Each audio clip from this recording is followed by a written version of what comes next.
Sinlayo man ng bituin, kahit sa dulo ng mundo ay dalhin, ikaw ang tanging hahanapin. Kahit malayo man ay sasagipin, ako'y tuwagin, laging darating.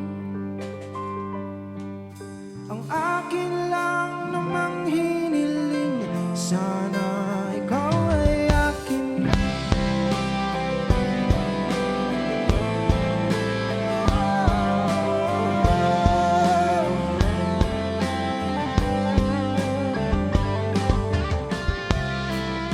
Patuloy ang takbo ng mundong magulo,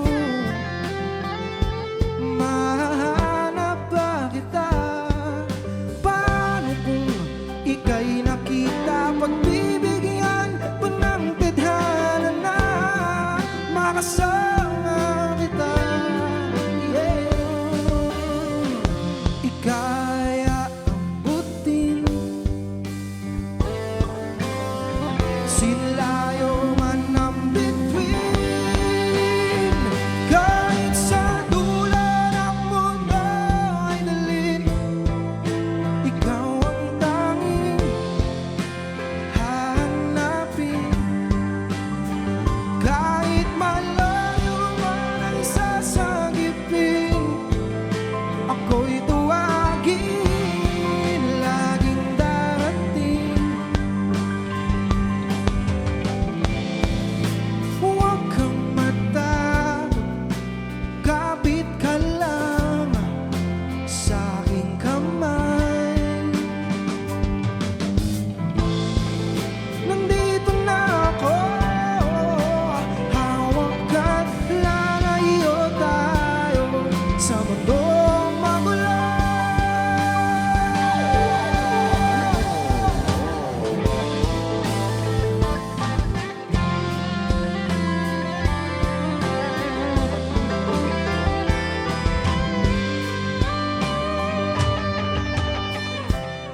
Alam niyo yung reason bakit kami nagbanda talaga?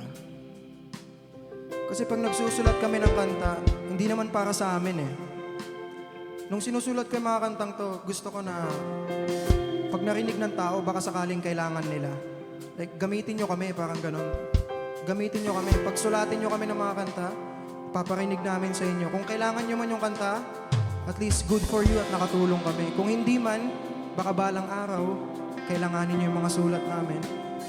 Yun ang pinakamagandang lesson eh, or parang pinakamagandang mangyari kapag isa kang songwriter, yung tipong ibabato sa'yo ng audience mo yung feeling. Kung natamaan mo man yung puso niya o hindi, okay lang sa amin. Pero one of the best things na nangyari sa amin is, meron yung mga taong nagsasabi sa amin na nakatulong daw kami sa kanila. At yun ang pinakamagandang balik bilang isang songwriter. Kaya thank you, Apollo, sa mga ganitong pagkakataon. Solid, man. Jerry, love you, tol. Kahit sa dulo ng mundo ay dalhin, ikaw ang tanging hahanapin. Kahit malayo man ay sasagipin, ako'y tuwagin. Kahit sa dulo, ikaw ang tanging hahanapin. Kahit malayo man ay sasagipin, ako'y tuwagin, laging darating. Ikaw laman ang panalangin, palagi ko